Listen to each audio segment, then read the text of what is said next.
on va en parler un peu aujourd'hui de comment voir la vie, la perception qu'on a dans notre vie par rapport à ça. Puis je suis très, très heureuse d'accueillir le docteur Brouillard en entrevue parce que il vient de sortir son 3e livre. Je ne sais pas si tu l'as à côté de toi. Parfait.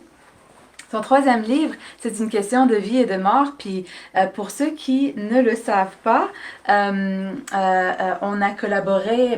J'ai travaillé sur les références bibliographiques de son premier livre, La santé repensée. Le docteur Brouillard, pour ceux qui ne le connaissent pas, c'est un médecin de famille à la base qui, avec les années, s'est beaucoup spécialisé dans la douleur chronique aussi. C'est pour ça que son 2e livre, il s'appelle La douleur repensée. Dans celui-là aussi, j'ai collaboré pour le chapitre de la nutrition. Oui, tu as fait la nutrition, un chapitre complet sur la nutrition. Bravo. Puis moi, je voulais que ce livre, son titre s'appelle La vie repensée. Tout à fait. Mais moi aussi, je m'en allais vers la vie repensée. Et écrire sur la vie, il fallait écrire sur l'après-vie aussi, repenser. Ouais. C'est pour ça que finalement, j'ai dit, tiens, on va aller chercher un titre un peu plus percutant. C'est une question de vie et de mort. Ouais. Mais c'est effectivement la vie repensée. Oui, puis en fait, c'était quand même assez drôle parce que finalement, le titre a été utilisé plusieurs fois dans les derniers mois. Oui, c'est vrai. On en a entendu. Puis c'était drôle parce que justement, une de mes premières questions, c'était à propos de comment ça avait qu'est-ce qui s'est passé justement quand le livre était prêt, puis que là finalement la pandémie est arrivée.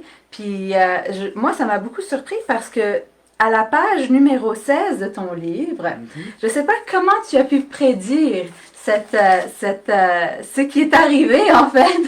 Okay. Parce que moi, je suis, puis pour ceux qui ne le savent pas, puis c'est pour ça qu'on a l'honneur et la chance d'être en personne pour cette entrevue, c'est parce que moi, je suis la belle-fille du docteur Brouillard aussi. Donc, on a travaillé ensemble, mais c'est devenu une histoire familiale aussi.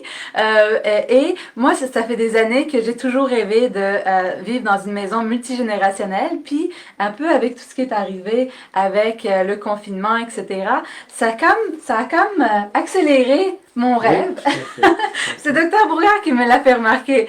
Il m'a dit, tu avais toujours eu ce rêve-là, t'en parlais depuis longtemps, donc on vit à la même adresse présentement. Et donc, c'est pour ça qu'on a vraiment la chance de pouvoir être ensemble ce soir. Et je pourrais te faire remarquer aussi que j'arrive à un certain moment dans ma carrière où je fais beaucoup moins de cliniques, presque plus de cliniques. Ouais.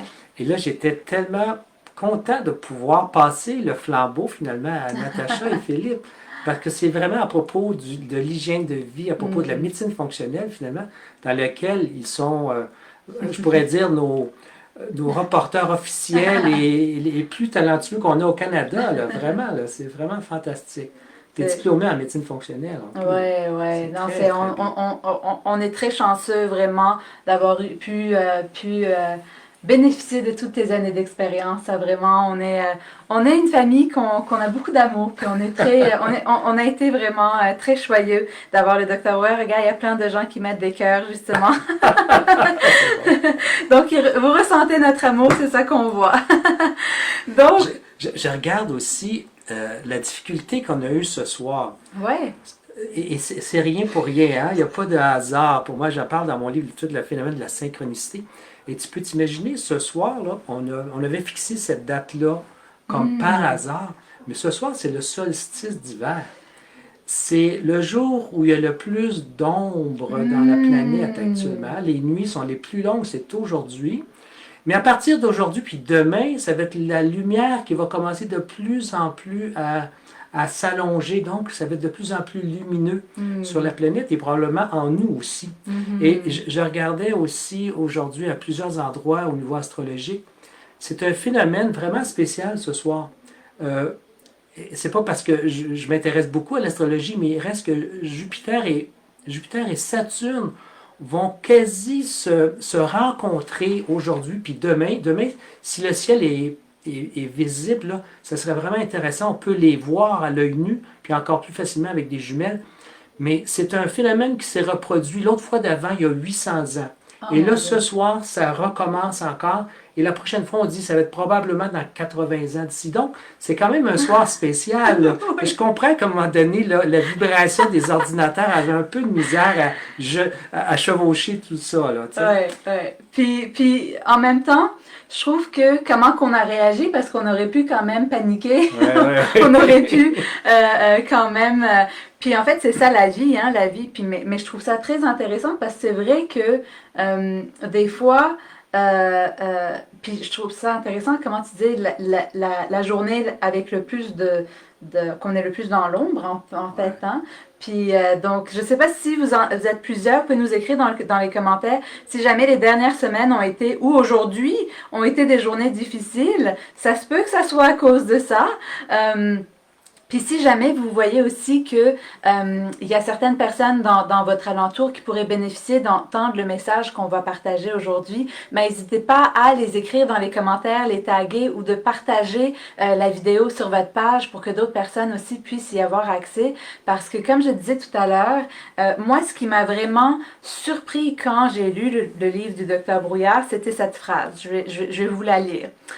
Nous entrons dans une ère de transformation, de renouvellement et de réconciliation, pour ne pas dire de révolution. Oui, ouais, c'est vrai que quand j'ai relu mon livre il y a pas tellement longtemps, là, ce qui est en édition seulement depuis octobre passé, quand j'ai lu ça, j'ai dit ah wow, j'étais branché, hein, je ne me souvenais pas.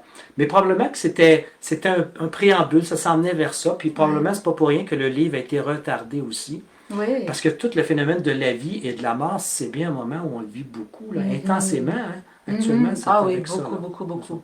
Et puis le phénomène de la vie, puis c'est le phénomène de la pensée, toutes les pensées de peur qui sont sollicitées à gauche et à droite. Bravo.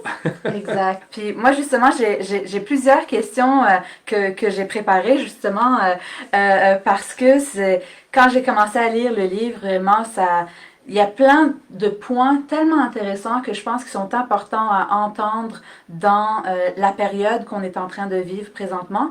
Puis si jamais vous me voyez regarder vers le bas, c'est parce que j'essaye de regarder vos commentaires aussi en même temps.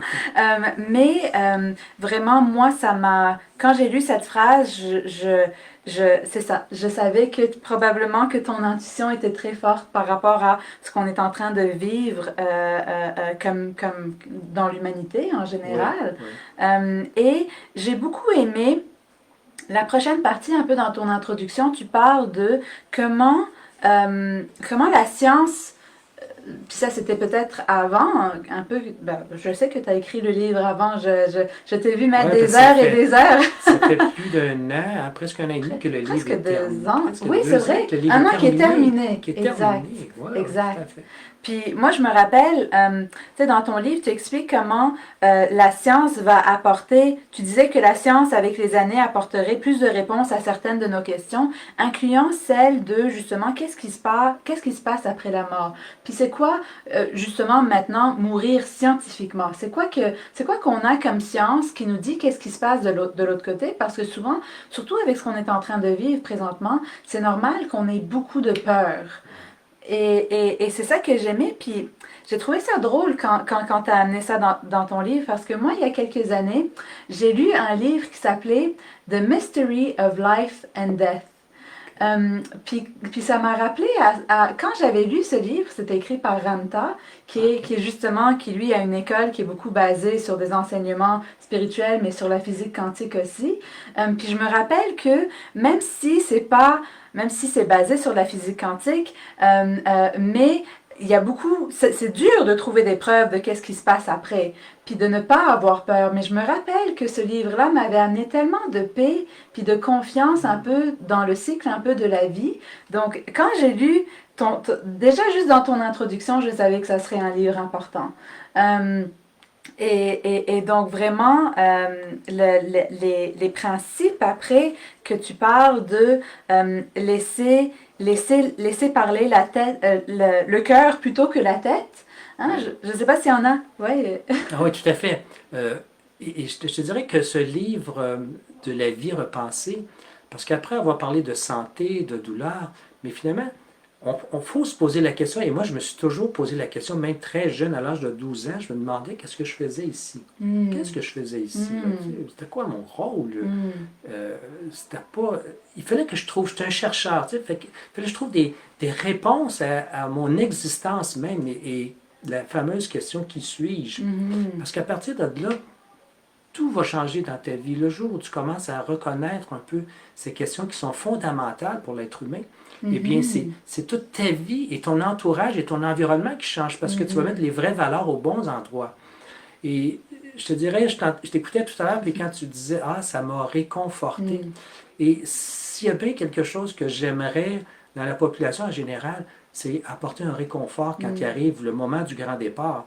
Parce que j'ai vu trop de gens s'accrocher à la vie alors qu'ils auraient dû quitter plus sereinement, beaucoup moins de souffrance aussi, parce qu'il y a beaucoup de gens qui traînent indûment, ne sachant pas qu'est-ce qui arrive de l'autre côté.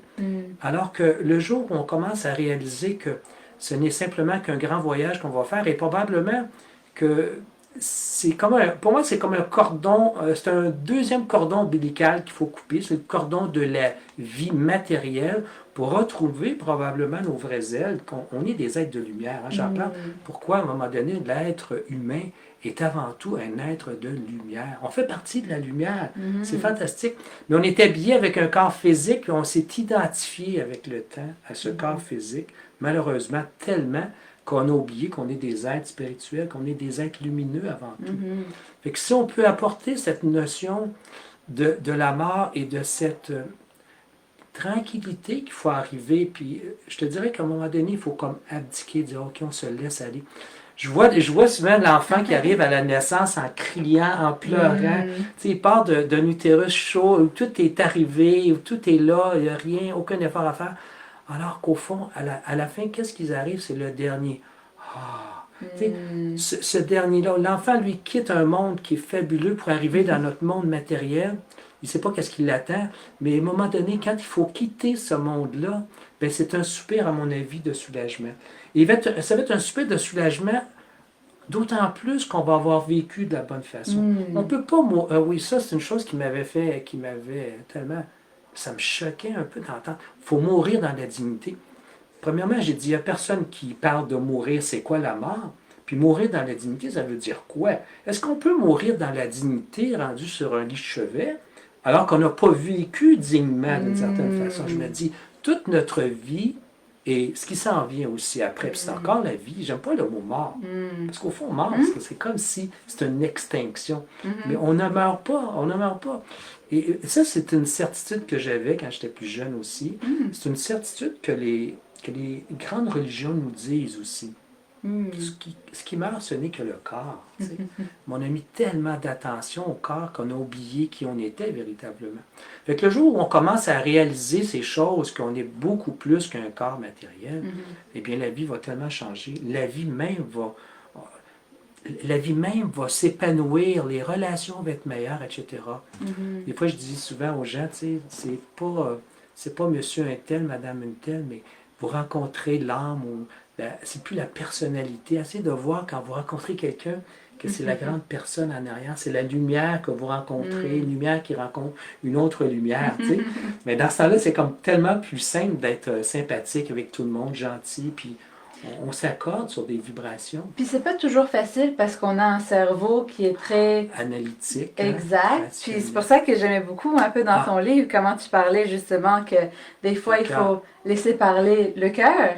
Voilà. Mais Ben, le cœur, je te dirais que faut laisser parler le cœur, puis quand tu dis le mot cœur, c'est que lorsqu'on rencontre une personne, d'abord et avant tout, si on n'a pas notre mental analytique, c'est le cœur qui perçoit l'autre. Ah, on a mesuré là, en neurosciences aujourd'hui de plus en plus que le cœur irradie jusqu'à 5 mètres autour de soi. Imagine, 5 mètres. Ça veut dire que quand tu rentres dans l'énergie d'une autre personne, C'est sûr que tes yeux vont l'avoir et à partir de là, tu peux faire tout ça d'interprétation mentale, pour de jugement, etc. Mais il reste que tu rencontres l'autre, c'est comme deux cœurs qui se rencontrent. Mhm. 5 mètres versus 5 mètres, à un moment donné, qui s'interpénètrent. Fait que si on peut laisser tomber un peu ce Mhm. mental trop concret, trop rationnel, Ouais, usurpateur, ouais. finalement. Surtout que on en a des pensées Ah, on en a dans une dépensé journée. 40 Mais 000 pensées par jour. puis moi, ce que j'aime beaucoup, moi, une étude qui m'a beaucoup aidée, ben, en fait, c'est pas une étude en tant que telle, mais quand on mesure, quand on fait un électrocardiogramme, Ah oui. on essaie de mesurer les fréquences un peu du cœur. Mhm. Il peut y avoir plein de bruit dans la salle, ça se mesure très très facilement justement avec la petite machine. Mais quand on essaie de mesurer un électroencéphalogramme, Oui. là, il faut pas qu'il y ait un seul bruit dans la salle. Il faut que la salle soit fermée, n'est-ce pas? Genre, Mhm. parce que Bon. c'est beaucoup plus, c'est pas aussi puissant Oui, comme c'est ça, le signal est beaucoup plus faible, mais le exact. signal est très puissant. Quand tu as des appareils très sensibles, finalement, on va ressentir plus au niveau du cœur Ouais, que du cerveau. Tu peux ouais. t'imaginer, le cerveau, finalement, il enregistre un paquet de belles ondes à différentes vitesses et différentes longueurs, épaisseur, intensité, mais il reste que le cœur est encore plus Ouais, puissant que ouais. ça. Puis, juste pour que vous compreniez un peu qu'est-ce que ça veut dire concrètement, parce que je ne sais pas si jamais vous êtes déjà rentré dans une salle à un moment, puis vous avez comme... Les deux personnes ont arrêté de parler, donc vous n'avez pas pu entendre ou voir qu'est-ce qui s'est passé, mais vous le sentiez qu'il y avait une dispute. Ou des fois, vous arrivez dans un événement, puis il y a eu comme un gros party où que les gens ont une vibe un peu différente. Vous ressentez juste, vous savez pas trop qu'est-ce qui est arrivé, mais vous sentez, vous sentez qu'il y a quelque chose de différent de ce que vous êtes habitué, ou on peut ressentir un peu ce genre d'émotion-là. Beaucoup. Et quand on ressent c'est tellement bien ce que tu dis parce qu'on ressent tout avec le cœur. Hmm. Autrement dit, le vrai cerveau, là, c'est le cœur. Ouais. Ah, hein? Moi, Ça je veut dis dire, souvent que c'est le hein? système digestif, mais le cœur, il y Oh, a une oui, autre fonction. oh, oui. Le cœur, c'est pas juste une pompe. On sait aujourd'hui que le cœur, il n'y a pas un battement qui est comme aléatoire. Chaque Hmm. battement est en relation avec tout ce qu'on l'on voit, ce qu'on entend, ce que Hmm. l'on ressent, etc. C'est pour ça qu'on vit tellement d'incohérences cardiaques aujourd'hui, Mhm. parce qu'on est sollicité par toutes sortes de choses. Mhm. Et qu'est-ce qu'il faut faire? C'est ramener de la cohérence cardiaque. Donc le cœur, en plus, est au courant du système. C'est un peu comme un petit cerveau qui est au courant du système digestif, parce que quand le cœur s'emballe, le système de digestion ne marche pas non plus. Mhm. Donc c'est un... Ah oui, puis ça aussi, c'est une chose Nos hormones, intéressante. hein, puis Hein? que Toutes ce les qu'on hormones. ressent, la perception ensuite de notre stress va impacter notre système digestif, nos autres systèmes aussi de notre corps. Oui. Puis à travers le cœur, et je pense que de plus en plus, là, on a réalisé actuellement que le cœur n'était pas juste un muscle, une simple pompe qu'on met de quelqu'un à quelqu'un d'autre. Ça va Hmm. pomper, ce sont des cellules musculaires qui chassent et font entrer du sang. Non, à date, on a identifié, imaginez, 40 000 neurones. Des neurones, ce sont des cellules, ce sont des cellules nerveuses. Donc, le cœur est rempli, puis probablement que plus ça va avancer, plus on va en trouver de ces cellules intelligentes et nerveuses qui Mhm. sont dans le cœur. Puis tu parlais justement dans ton livre de certaines personnes qui vivent une transplantation Oui. de cœur, puis que tout d'un coup, ils vivent des émotions de la personne à- la personne qui leur a donné le cœur. C'est ça, ils vivent des émotions, ils vivent des goûts également Hmm. particuliers. Il y a même une histoire, puis c'est une histoire réelle, là. L'assassin a été découvert. Donc la Ouais, personne qui c'est était vrai. morte, on a pris son corps pour le transposer dans une autre personne qui était une dame, je crois. Et à un moment donné, ils se sont mis à retrouver même de façon tout à fait comme anodine et qui n'avait rien à voir, mais le cœur a su que cette personne-là, finalement, avec la police, ils C'était ont elle. retrouvé l'auteur, l'assassin, finalement. Mais non, mais c'est pas juste un cas, c'est plusieurs cas. J'ai Ah connu un oui. cardiologue qui a fait des suivis par rapport à ça. Oh mon Et Dieu. c'était vraiment intéressant de voir à quel point le cœur connaît Ouais. beaucoup de choses. Il y a des mémoires enregistrées dans Mhm. le cœur. Mhm. Et justement, si vous trouvez ça intéressant, laissez-nous savoir dans les commentaires parce que je garde un œil aussi. Mais tout à l'heure, tu as mentionné quelque chose de justement la phrase de pourquoi je suis là. Ouais. Puis ça, tout à l'heure, tu disais que c'était vraiment comme aussi quelque chose de fondamental pour l'humain. Puis je sais pas si c'est quelque chose justement que vous avez déjà ressenti. Vous pouvez nous l'écrire aussi dans les commentaires parce que je sais que c'est quasiment... Je crois pas qu'il y a un être humain qui ne s'est pas posé cette Ouais. question.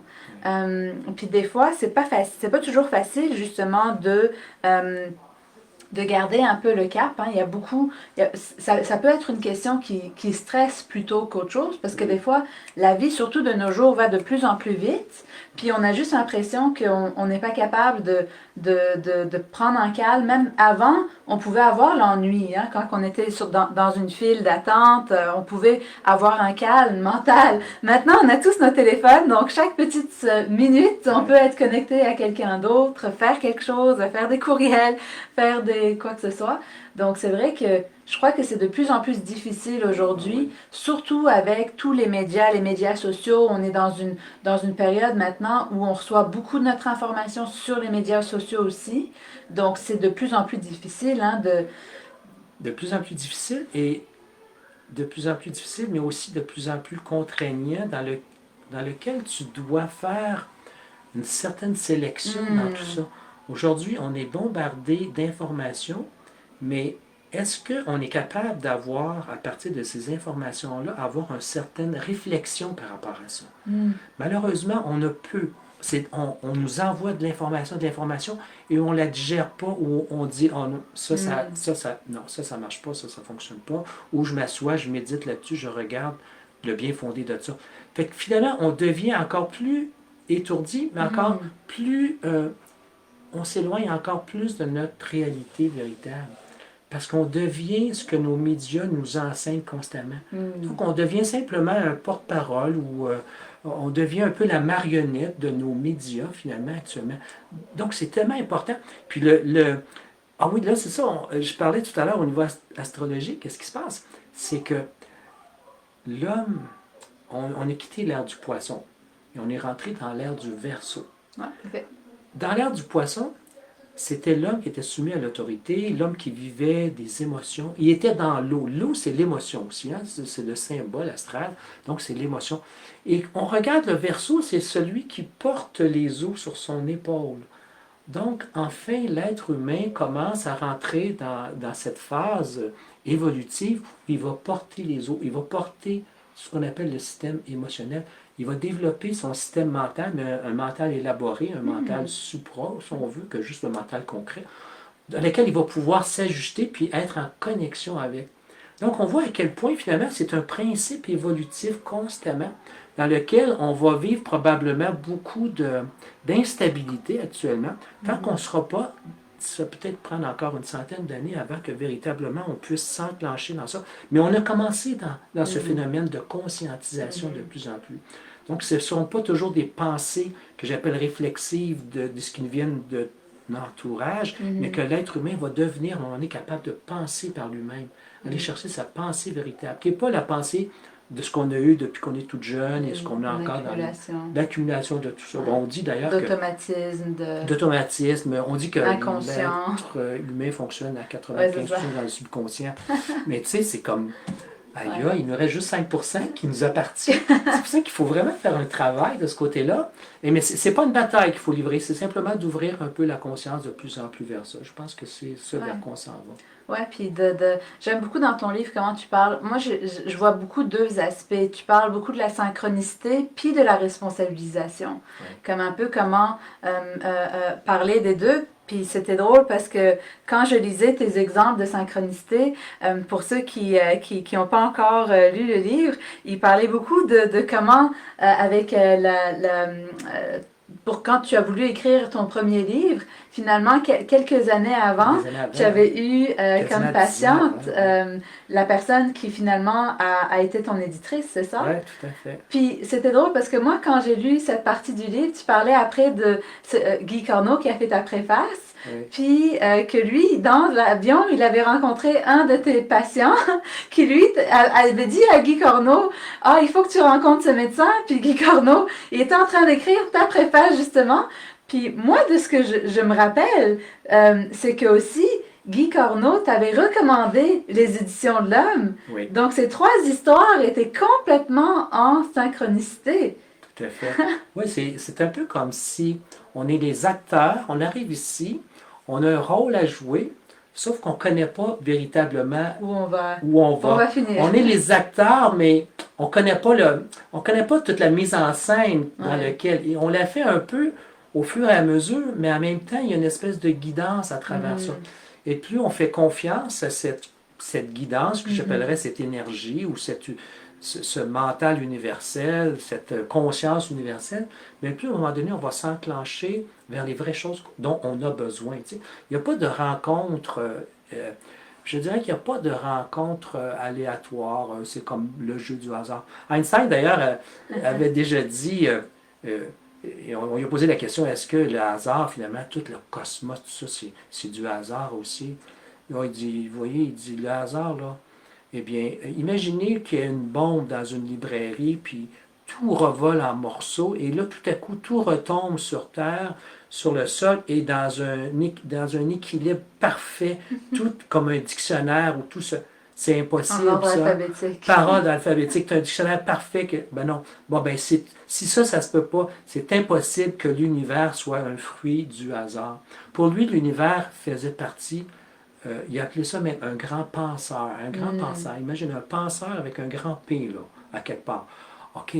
Fait qu'on peut l'appeler comme on veut. Il y a une énergie intelligente en arrière de tout ça. Donc, il n'y a pas de hasard. Il n'y a pas de hasard. Tout est cyclique aussi. Hein? Il n'y a pas de hasard. Les choses sont tellement bien faites. Il y a des transformations, par contre. Des choses qui vont arriver. Moi, j'aimais beaucoup la métaphore que tu disais de nager avec le courant. Ouais. Puis on ne sait pas à quelle sortie qu'on va prendre, où est-ce qu'on va arriver, mais d'essayer vraiment d'y aller avec le flow, un peu Go with the flow, hein? comme en anglais, de suivre le courant. Faisait ça. Il faut suivre le courant à un moment donné. Dans le sens qu'on a des choses à faire, un travail à terminer ou à entreprendre, etc. Mais à un moment donné, on s'aperçoit que c'est comme ça ne s'enclenche pas. Eh bien, c'est peut-être parce que c'est pas le timing, c'est pas la bonne affaire ou c'est pas le bon temps encore. Fait qu'à un moment donné, il faut arrêter de se poser des questions, puis la vie nous amène là. J'ai à vivre ce que la vie nous amène actuellement. Puis après, je crois qu'il y a l'autre côté aussi de responsabilisation aussi, puis d'écoute des signes que la vie nous envoie. Oui. Parce que des fois, un peu comme ce qu'on disait tout à l'heure, avec 40 000 pensées, des fois c'est dur de 40 000 pensées automatiques qui viennent de notre inconscient, de notre subconscient. C'est difficile des fois d'être à l'écoute de certains signaux parce qu'on est tellement en automatisme dans notre vie. Puis moi, j'aime beaucoup l'histoire, et c'est juste une histoire, c'est pas... Mais c'était comme une histoire drôle parce qu'il disait à un moment qu'il y avait comme une inondation, puis il y avait un prêtre qui disait « Ah, c'est Dieu qui va me sauver. » Puis là, il y a des personnes qui arrivent avec l'ambulance ou des voitures pour dire Monsieur le prêtre, venez, on va vous sauver, on a trouvé un abri où on sera justement protégé. Puis là, le prêtre il dit non, c'est Dieu qui va me sauver. Puis ensuite, l'eau commence à monter. Puis là, il y a des personnes en bateau qui arrivent. Monsieur le prêtre, venez, on peut encore vous amener, c'est pas trop tard. Puis là, le prêtre il dit non, c'est Dieu qui va me sauver. Puis là, finalement, il y a un hélicoptère qui arrive, puis il dit Monsieur le prêtre, là, il est rendu sur le toit. Puis là, il dit, Monsieur le prêtre, venez, on peut encore vous prendre à l'abri. Puis là, le prêtre, il dit, non, c'est Dieu qui va me sauver. Puis à la fin, il décède. Puis là, quand il arrive, disons, au paradis, puis il dit à Dieu, pourquoi tu m'as pas sauvé? Puis là, Dieu, il lui dit, mais je t'ai envoyé un camion, un bateau, un hélicoptère, tu as pas voulu rentrer. Donc, des fois, la vie va nous envoyer des signaux qui sont pas toujours faciles à voir quand on est surtout dans le go, go, go, puis qu'on est entouré d'énergie négative, hein? On parle beaucoup c'était où que dans ton livre, tu avais parlé à un moment justement de comment on pouvait dans des résonances magnétiques voir où certaines pensées étaient dans le cerveau. Donc nos pensées, c'est pas juste des pensées, c'est matériel. C'est matériel. On peut les voir, les pensées. Hein? Donc, ce sont des ondes électromagnétiques. Puis avec les colorations qu'on peut faire aujourd'hui avec les résonances magnétiques, on peut voir que telle partie du cerveau va s'allumer, par exemple, et que telle vision, on peut montrer telle image à une personne, ça va faire différent. Et c'est une image qui peut attirer, par exemple, beaucoup de choses positives ou négatives. Le cerveau va répondre aussi différemment. Donc, on va calculer dans le cerveau différents endroits qui vont être le reflet d'endroits qui peuvent être finalement désastreuses ou désagréables et qui sont hors santé, si on veut, pour le cerveau, alors que d'autres, ça va être tout à fait positif. On avait des études, par exemple, je me souviens des films, on avait montré différents films, et tout au long du film, on enregistrait au niveau cérébral qu'est-ce qui se passait. Et bien, il y avait vraiment des différences lorsque c'était un film, par exemple, de bagarre, de choses un peu dures, cruelles, alors que lorsqu'il y avait plutôt des choses où c'était bien, on voyait Mère Teresa, supposons qu'elle allait aider un enfant, et bien, le cerveau s'allumait complètement différemment. Donc, ça veut dire qu'on est, et ça sécrétait aussi des hormones différentes. Là. Ça veut dire que ça s'imprègne dans notre physique aussi jusqu'au point que ça peut nous rendre malades. On n'a pas conscience à quel point ce que j'appellerais l'environnement est continuellement en train de, ça c'est l'épigénétique, c'est tellement important, à quel point finalement notre environnement est en train de nous faire, nous rendre malades ou nous rendre en santé. Donc, la santé fait partie de ce qui nous entoure, vraiment important. Puis pour ceux qui ne le savent pas, l'épigénétique, c'est comment notre génétique ne change pas, mais son expression change. Donc elle va s'exprimer positivement ou négativement en fonction de notre environnement. C'est ça. Donc, et ce qui est intéressant, c'est qu'en médecine, c'était des choses, l'environnement, on le croyait plus ou moins. Hein. C'était génétique. Tout était génétique. Et quand c'est génétique, ben, on n'a rien à faire, on doit juste l'accepter. Exact. On subit, c'est ça. Alors que là, non, c'est 60 à 70% d'influence par ce qu'on appelle ce qui nous entoure, ce qui est au-delà, autour de la génétique. Tellement important. C'est pour ça que quand j'ai vu Guy Corneau qui a écrit ça c'est le livre pour développer notre médecin intérieur. Mais c'est vraiment à propos de ça. Son premier livre, oui, absolument. Et c'est pour ça que je me suis dit à un moment donné, il faut écrire parce que après 40 années d'exercice et d'expérience à travers tout ça. Et c'est tellement simple, hein? On ne parle pas de pilule, là. On parle à quel point vous pouvez vous aider avec votre environnement. Donc, il y a des choses tellement essentielles, de ce qu'on appelle l'hygiène de vie aussi, l'alimentation, le stress, etc. Absolument. Si vous ne l'avez pas encore lu, son premier livre, c'est définitivement un livre que même quand on relit l'année d'après, c'est comme si on apprend toujours des nouvelles choses. Moi, je le relis encore. Parce qu'il y a des choses qu'on... C'est un livre de chevet. Oui, c'est un livre de chevet. Plusieurs patients m'ont dit ça à un moment donné. Mais c'est parce que tu as beau écrire quelque chose... par exemple, tu sais, j'ai écrit sur la gratitude, à quel point c'est important. Mais il faut que tu te remettes tout le temps un peu dans le mood de la gratitude. Ça va faire tellement... Mais c'est plein de petits détails comme ça qui fait que dans le flot de la vie, tu sais, à gauche et à droite, t'en perds un peu, tu l'oublies, tu n'y penses plus. Et là, tu te fais encore entraîner dans le courant qui n'est pas nécessairement le meilleur. Donc, il faut retourner à des sources comme ça, effectivement. Justement, le cerveau se rappelle de 10% de ce qu'il a entendu la veille. Donc, après le lendemain, il s'en rappelle encore moins. C'est pour ça que nous, même moi, pour moi-même, par rapport à comment appliquer des changements dans ma vie, j'avais eu besoin de développer un outil qui me rappelait à tous les jours c'était quoi qui était important pour moi. À tous les jours de faire la gratitude. Puis ça, c'est un outil, tu sais, que j'y pense. On pourrait le mettre dans le lien. C'est www.universvital.com/booster. C'est un outil que vous pouvez télécharger puis imprimer gratuitement. Puis il y a une série de vidéos qui expliquent comment le faire. Puis c'est vraiment à propos de la neuroscience, la science du cerveau, de comment faire pour l'aider à changer. Parce que numéro 1, il faut avoir un rappel visuel, mais il faut aussi pouvoir faire des petits changements à la fois, parce que sinon notre cerveau, lui, il n'aime pas le changement. Non. Il aime toujours avoir une stabilité au niveau de notre pression artérielle, notre sucre dans le sang, notre fréquence cardiaque, etc. Donc les gros changements, il les aime pas, puis c'est comme ça veut dire qu'il y a un danger. Donc puis c'est drôle, parce qu'on arrive bientôt à la fin de l'année avec les résolutions, où souvent les gens vont faire des gros changements, ils vont vouloir tout changer en même temps, mais c'est la pire façon de s'auto-saboter, parce que le cerveau, il n'aime pas les gros changements. Donc, c'est justement un outil. Puis, c'est drôle parce qu'on va faire un événement qui s'appelle les anti-résolutions Ah en ouais. janvier. Donc, c'est J'aime ça, drôle. les Oui, anti-résolutions. parce que si jamais on veut pouvoir avoir des résultats, il faut quelque chose qui nous rappelle qu'est-ce qui est important pour nous et comprendre le langage de notre cerveau pour pas justement tomber dans les pièges que notre automatisme, que 95% de notre subconscient est en train de refaire les mêmes actions au jour le jour sans qu'on s'en rende compte. Et penser les mêmes pensées aussi. Oui. Puis, Ah oui. Ça, c'est quelque chose, une bonne partie du livre d'ailleurs, c'est sur la ouais, pensée. beaucoup. C'est tellement. Je veux dire quelque chose, là, que la pensée, un jour, quand l'homme va véritablement avoir, être, ce que j'appelle, en harmonie avec la pensée et non pas la pensée réflexive là, qui, qui, qui, qui, qui est comme un nuage, on veut, grisâtre autour de la planète. Mais le jour où l'être humain va être vraiment en synchronicité avec la pensée, sa vraie pensée, sa pensée, et bien le prochain step, c'est que l'homme va apprendre à travers sa pensée.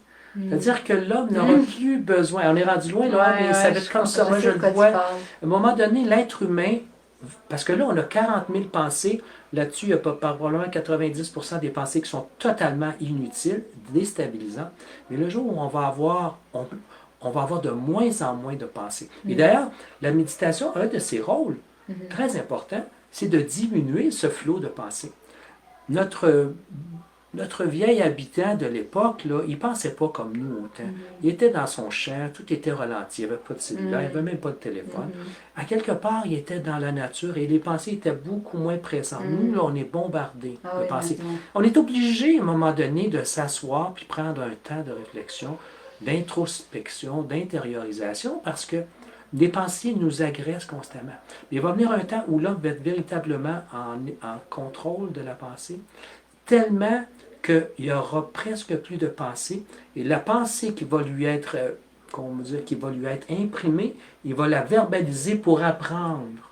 C'est-à-dire que à chaque fois qu'il va ouvrir la bouche, ça va être pour apprendre. Ouais, ouais. Hey, c'est rendu fort, Non, hein? non, Parce qu'il va être en connexion à un moment donné avec cette pensée universelle, ouais. ou ce mental universel, comme je l'appelle, ou Mais cet c'est univers. des phénomènes aussi qu'on voit quand même assez souvent. Des fois, deux chercheurs à l'autre bout Oui. de la planète qui vont avoir la même idée. Même moi, des fois, je suis en train de méditer, puis là, j'ai une pensée qui m'arrive, puis après, je suis comme, oh mon Dieu. Puis des fois, c'est comme une solution à quelque chose que peut-être il y a quelques semaines que j'étais en train d'essayer de comprendre. Puis là, finalement, je fais des recherches, puis je trouve plein de sciences qui prouvent la pensée que j'ai reçue.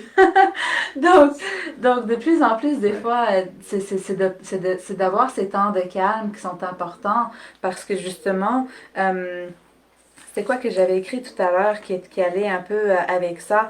Surtout avec toutes les informations qu'on reçoit qui sont aussi des fréquences plutôt basses. Hein? Quand on Ouais. parle de fréquences émotionnelles, Les vibrations, hein, les basses exact. vibrations. Oui, j'aimais beaucoup l'exemple que tu donnais sur le diapason. Ah oui. Est-ce que tu peux nous le donner? Mhm. Puis, C'est tellement important. Il faut réapprendre à penser. Il faut réapprendre ce que c'est que la pensée. C'est pas un phénomène qu'on doit subir constamment. Et, euh, et je disais à quel point que des pensées, par exemple, sur une certaine longueur d'onde qu'on va appeler, mettons, disgracieuses, ou de querelles ou autres, ces pensées-là vont faire en sorte qu'elles vont s'ajouter et s'agglomérer et se potentialiser encore plus grandes. Elles vont s'additionner. Donc, on va s'amplifier à un moment donné. On devient des amplificateurs de pensée. Ben, un peu ce qu'on vit, là, la peur, par exemple, la peur beaucoup. d'une pandémie. Eh bien, le fait d'avoir un peu peur, et l'autre a peur, et l'autre a peur. Et là, donc, planétairement parlant, on devient dans une espèce de bulle de peur, imagine. Fait que même si tu n'avais pas très, très peur, toi, ben, tu vas probablement pris, oui, tu vas être pris dans ce moule. Ouais. Et le moindrement que des individus vont être fragiles émotionnellement, ben, ils vont subir encore plus cette part-là. Ils vont s'enfermer. Et c'est la même chose lorsqu'on montre des meurtres crapuleux à la télévision. C'est aussi un danger que des êtres fragiles. Et plus on en voit, ben, plus il va en avoir à un moment donné. C'est comme si on envoie ça dans l'air. C'est ce qu'on appelle des égrégores, des formes pensées, qui fait qu'à un moment donné, des individus ils ne savent pas pourquoi, ils vont passer à l'acte à un moment donné. Ça va. Donc, c'est tellement important, le phénomène de la pensée, qu'il faut commencer à réaliser le pouvoir de nos pensées. On dit la pensée, elle est créatrice, Mm. mais elle va tellement, lorsqu'on va la comprendre, elle va tellement être créatrice à bien des Mhm. niveaux. Puis, on parlait justement des fréquences. Hein? On prend par exemple un La, un diapason qui est en forme de La, et j'ai un autre diapason qui est aussi sur une fréquence de La, et je fais simplement sonner le premier. Le deuxième va se mettre à sonner la même chose, le même son. Il reçoit les Il va fréquences, les recevoir les vibrations. affaires. Fait que ça, c'est la pensée. On sait aujourd'hui que la pensée, C'est une vibration. c'est une vibration. C'est une vibration. On peut la calculer. Et Puis, justement, je ne sais pas si vous avez déjà remarqué, des fois, il y a certaines personnes qui pensent quelque chose, puis vous avez une idée de qu'est-ce qu'ils vont dire, puis des fois, même quand vous vous connaissez à peine, vous pouvez ressentir d'une certaine façon qu'est-ce qu'ils sont en train de penser dans leur tête. Des fois, c'est sûr qu'il y a le langage verbal aussi du corps, mais des fois, ça c'est pas arrive. juste Hein, ça. mon épouse et moi, c'est souvent Ah oui, comme ça. oui. On n'a plus besoin, de parler. D'une certaine façon, on se comprend. Et quand on dit, ah ben, justement, je voulais faire ça aussi, ou je voulais acheter telle affaire, ou je fais tel... c'est comme un automatique. C'est de la hein. télépathie, La télépathie, effectivement, ça fonctionne de la télépathie. Et je pense que de plus en plus, les êtres vont devenir télépathiques le jour où on va avoir moins de ces pensées qui nous agressent finalement et qui coupent ces fréquences normales qu'on devrait avoir ensemble. Donc, on aurait peut-être moins besoin de parler constamment, parce que ça aussi, parler, ça, on se vide beaucoup à un moment donné, à moins que ce soit pour créatrice, mais combien de gens parlent pour rien dire, et c'est très, très épuisant, ça, pour le C'est un système. peu comme le drame, hein? C'est comme Oui, aussi. de remplir aussi le vide, On le remplit le silence, vide, on a toujours cet inconfort. ouais, on n'est pas confortable dans le silence. Mais j'aime ce que tu dis parce que tout à l'heure, tu disais que oui, des fois on reçoit tellement d'énergie négative, et donc, tu sais, tout à l'heure on parlait d'aller avec le flow, courant, ouais. les synchronicités dans la vie, Ouais. mais aussi l'autre partie, c'est de prendre responsabilité de ce qu'on reçoit comme énergie un peu plus négative, puis de se protéger, d'être conscient des pensées qu'on garde en tête des fois qui sont reliées plus à un passé, à quelque chose qui nous est arrivé. Donc c'est comme un peu cet équilibre, cette danse entre la synchronicité de la vie, les messages que la vie essaie de nous envoyer, et aussi la responsabilité de est-ce que mes pensées sont une fréquence positive ou négative. Aussi, il y a toute la puissance à avoir des fréquences neutres où on est juste dans le silence. Ça ne veut pas dire qu'on n'a pas de pensée. Ça, c'est pas à propos de les éviter, mais d'avoir un peu ce calme. Tout à fait, ce calme. Ça va être important de revenir à ce calme. Il y a les pensées positives, il y a les pensées négatives. C'est vraiment pas quelque chose c'est juste sur papier, ça fonctionne véritablement. Et je dirais qu'une pensée positive va neutraliser. Une pensée positive, en somme, c'est une pensée de haute vibration. Fait qu'une pensée positive va neutraliser une pensée négative. C'est pour ça que j'ai dit souvent, j'en ai passé récemment avec Denis Lévesque, j'ai dit aux gens, c'est important de méditer dans un temps qu'on vit actuellement pour envoyer des pensées positives. Parce que la planète actuellement, elle est plongée dans une espèce de pénombre de peur. Ça, c'est important de neutraliser ça. Donc, il ne faut pas embarquer là-dedans. Au moins, prendre un temps ou 2 temps dans la journée pour se sensibiliser et envoyer ces pensées positives. Parce que des pensées positives vont neutraliser effectivement les pensées négatives. Ça, c'est important à voir. Et plus il y aura de gens, même si c'est pas... je dirais que 5% de la planète un jour qui va méditer, eh bien, c'est la planète entière qui va changer. Parce que les pensées positives ont définitivement plus d'impact. C'est comme la lumière puis l'ombre. Hein? Il s'agit que j'ai une petite bougie dans la pièce ici, et tout à coup, toute la pièce vient inonder. J'ai pas besoin d'avoir un paquet de spots partout. Hein? Une seule petite lumière, l'ombre vient, la noirceur vient disparaître. Puis ça va avec l'étude qui avait été faite à Washington des 10 moines, si je me rappelle bien, qui étaient venus, des moines tibétains qui étaient venus méditer dans la ville pour une semaine, quelque chose comme ça. Puis ils avaient vu une diminution du crime dans la ville de 15%. Et ça avait continué, ça s'était maintenu même après que les moines avaient quitté, puis qu'ils avaient arrêté de méditer. Donc l'importance que nous, on peut avoir, des fois il y a certaines choses qu'on ne peut pas contrôler, mais il y a quand même certaines choses qu'on peut faire pour essayer Oui. d'envoyer un peu du positif.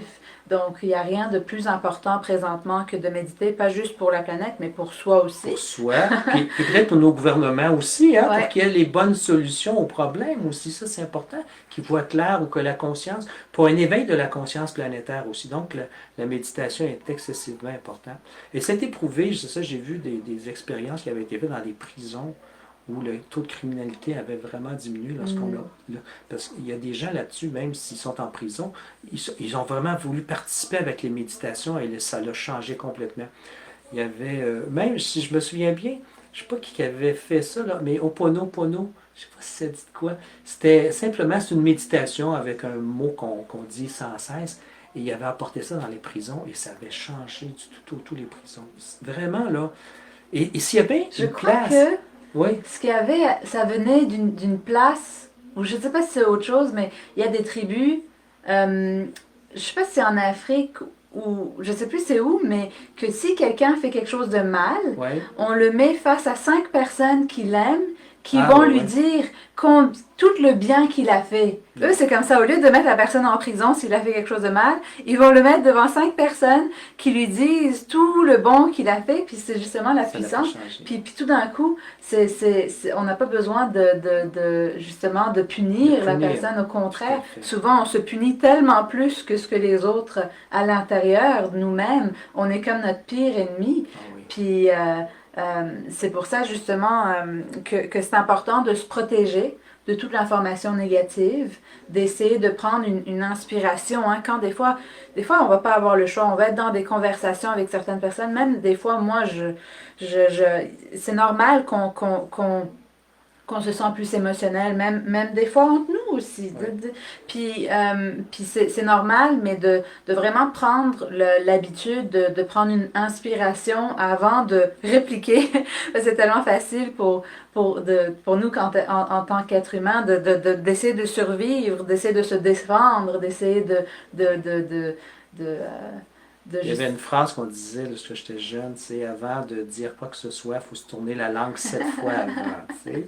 Donc c'est ce phénomène de on prend une respiration avant de dire vraiment ce qui nous passe par la tête par rapport à quelque chose ou quelqu'un. Puis de voir, est-ce que justement c'est quelque chose de négatif que je peux laisser aller ou est-ce que justement, mais vraiment de se protéger avec tout ce qui est en train d'arriver, d'essayer de choisir un peu les sources d'informations qu'on reçoit parce que c'est sûr que des basses fréquences, c'est toujours très difficile. Ce qui est comme affaire. intéressant aujourd'hui avec...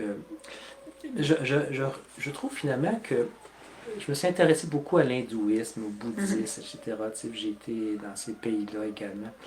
Et ce que j'ai fait il y a peut-être 15 ans, 20 ans, et ce qu'on voit aujourd'hui, qu'on accepte de plus en plus à la physique quantique, bien, à quelque part, l'essence de ces grandes religions-là, finalement, on est en train de les expliquer avec la physique quantique, puis en neurosciences aussi, la même chose. Et de plus en plus, il faut réaliser que notre monde matériel n'est qu'une petite portion du monde. C'est une petite fréquence qu'on appelle matérielle ou physique, alors que l'ensemble du cosmos, et même nous sommes finalement sur une programmation de vibration. Tout n'est que vibration. Et c'est pour ça qu'actuellement, la science est en difficulté parce qu'on n'a pas les outils pour aller vérifier, pour aller calculer toutes ces fréquences, si on veut, qui sont des fois de très très hautes fréquences, mais qui sont aussi tellement agissantes. On n'a pas idée à quel point l'infini petit est plus important que des grosses affaires matérielles. On a qu'à regarder, fissurer un atome et c'est la bombe atomique. Hein? On est parti de très petit pour faire une affaire wow comme ça. Puis on sait aujourd'hui que les trous noirs où on pense que c'est le néant, eh bien c'est la formation des galaxies va partir de ça, de ce vide-là pourtant, mais qui est plein en même temps. Fait que plus on s'en va dans cette compréhension-là, bien, j'ai l'impression qu'on commence à comprendre un peu plus l'être humain aussi. Parce que l'être humain, c'est un créateur incroyable. Hein? On dit qu'on est des fils de Dieu, on est des fils de lumière. On a tout ça. Mais à cause qu'on habite un corps physique, on a perdu tout ça, là, finalement. À chaque fois qu'on réintègre ce corps-là et auquel on s'identifie à notre personnalité, etc., bien, on perd de cette puissance-là. Il faut un jour être capable de la retrouver, cette puissance-là. Et parler de la mort, c'est important aussi parce que c'est lorsqu'on arrive souvent à la fin de la vie qu'on peut-être on peut commencer à se rapprocher un peu plus de cette grandeur qui nous habite aussi. Et c'est ce que je souhaite, et non pas avoir juste la part de se couper des liens ici qui nous que ce soit des liens familiaux ou même des liens matériels dans lesquels les gens ont bien des possessions. Donc c'est important de réaliser que on n'a pas à avoir peur, qu'on est beaucoup plus grand qu'on pense, puis s'il y a quelque chose dans lequel on a peur, c'est peut-être de notre grandeur, finalement. Je pense que c'est ça qui nous, est peur, qui nous fait peur le plus, c'est réaliser à quel point c'est inconscient, mais à quel point on peut être grand aussi. Surtout qu'on n'a pas été...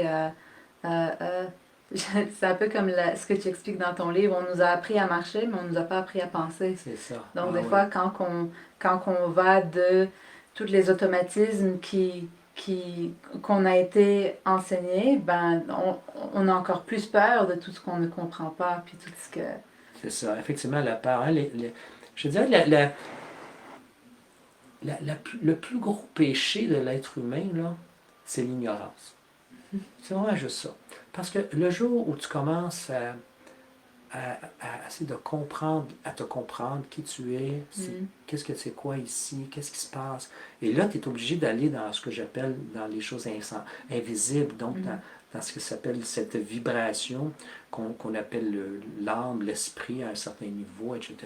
Bien, le jour où tu commences à réaliser ces grandeurs-là, bien, c'est tout ce que tu vis dans un certain degré que j'appellerais le matériel, qui est une basse vibration, eh bien, tout va changer un jour. Vraiment, là, cette misère, tout à l'heure, tu as parlé de... Il n'y a pas de punition. Il n'y en a pas de punition. Tout comme il n'y a pas d'enfer non plus. Là, il faut s'enlever ça de la tête. L'enfer qu'on vit, là, c'est vraiment ici, lorsqu'on est dans l'ignorance. Ça, c'est l'enfer, véritablement. On l'expérimente dans le physique actuellement. Puis qu'on ne se pose pas de questions. Puis c'est on ça, est juste comme... à la merci de tout ce qui nous arrive. Victime. C'est ça, la victime. Mais la seule chose, c'est qu'on ne comprend pas pourquoi telle chose arrive. Les choses arrivent simplement parce que c'est comme ça que ça existe. La loi de la gravité a toujours existé. C'est de plus en plus difficile, je crois, de se poser ces questions-là, parce que c'est vrai qu'on est bombardé d'encore plus de place. Donc, mais c'est comme ça, on n'a pas le choix. Sinon, on va manquer... C'est là qu'on va devoir s'élever et se poser ces questions-là, justement, de prendre cette responsabilité. D'aller faire notre propre recherche, parce que je crois que pendant trop longtemps, on a mis notre opinion dans les mains des experts, mais que là, il faut commencer à aussi se poser ces questions à propos de notre vérité interne. Puis on n'est pas obligé d'attendre les experts qui vont arriver peut-être dans 50 ans ou 100 ans ici pour dire hey, voici si on l'a prouvé, qu'est-ce qu'on meurt, puis il arrive telle chose. On a qu'à... Il y a des choses qu'on ressent. Il y a des choses, comme tu disais au départ, on ressent avec le cœur. On sait que c'est ça. Tu sais, est-ce que tu aimes de la crème glacée? Là, il faut que j'y pense. Ah oui, il y a des experts qui disent c'est bon, des experts qui disent c'est pas bon. Mais est-ce que tu aimes la crème glacée ou pas? C'est oui ou c'est non. Tu le sais si tu le sais. Il y a des choses qu'on n'a pas besoin d'apprendre. Il y a des choses qu'on sait à quelque part que c'est comme ça. Je ne peux pas l'expliquer. Donc, on n'est pas obligé d'attendre que la sacro-sainte science mette son tampon pour dire voici comment ça marche. Il y a des choses qu'on sait maintenant. Il y a des choses qui se répètent constamment, toujours de la même façon. Et je pense qu'il faut emboîter le pas, aller dans cette direction-là. Surtout quand c'est quelque chose de positif. Vraiment. Vraiment, en tout cas, on voit plusieurs très beaux commentaires de personnes qui nous disent que c'est très intéressant. Donc, vraiment, je vais te remercier, Dr. Brouillard. Ça fait plaisir, Natacha. Je trouve ça tellement bien qu'on est rendu dans une situation où les êtres ont besoin d'avoir de l'information, mais par rapport à eux. Par rapport à eux, qu'est-ce qu'ils ont fait? Donc, ils n'ont plus toujours aller à l'extérieur pour penser telle chose, arranger telle chose, fixer ça constamment. Tu sais. On est capable de prendre soin de sa santé de plus en plus. Et ça nous appartient, c'est des choses qui nous appartiennent. Et c'est vraiment à travers cette connaissance qu'on va pouvoir y arriver aussi.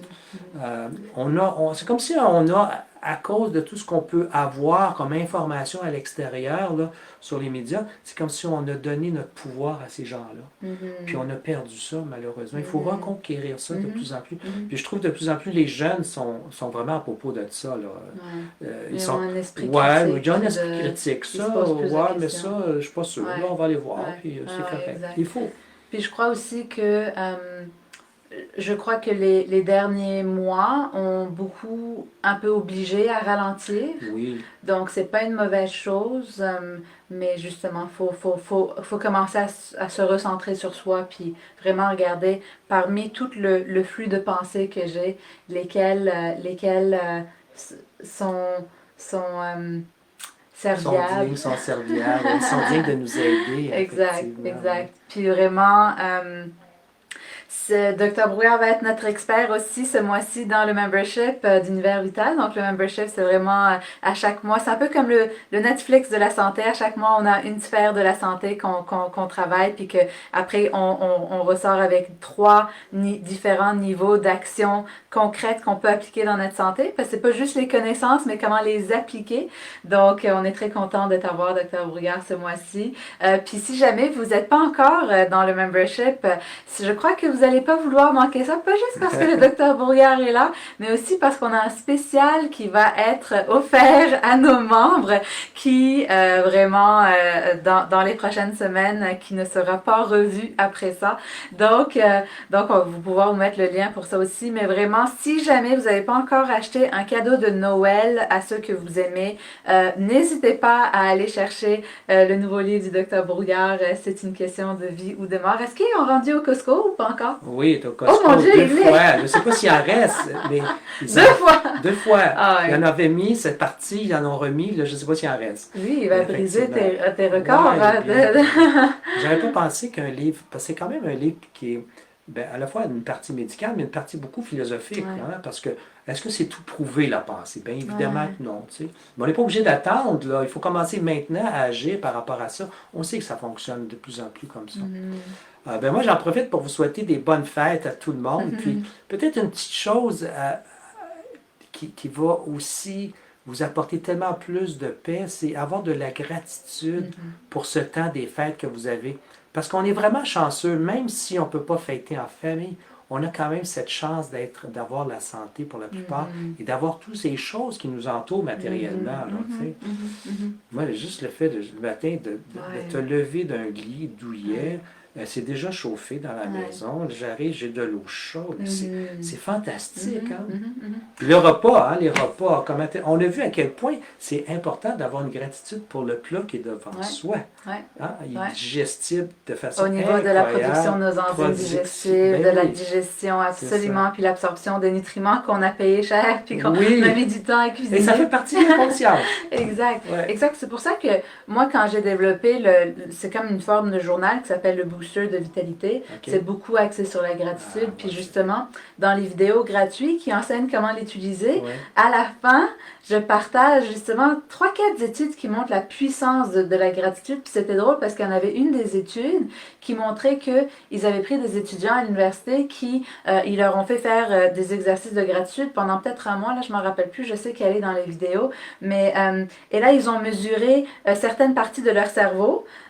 Puis la partie du bonheur avait grandi, mais 2 mois après avoir arrêté l'expérience d'avoir fait pendant 3 semaines un journal de gratitude, le cerveau avait maintenu cette croissance, puis cette partie où on est plus heureux. Donc il y a plein de petits outils comme ça qui sont simples quand même qu'on peut faire.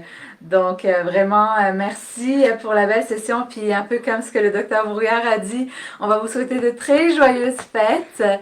Puis vraiment beaucoup de vitalité pour 2021, de pouvoir se recentrer sur nous-mêmes, puis de travailler sur ce qu'on peut contrôler, justement. Et lâchez pas, c'est sûr qu'il va y avoir des périodes de haut et de bas.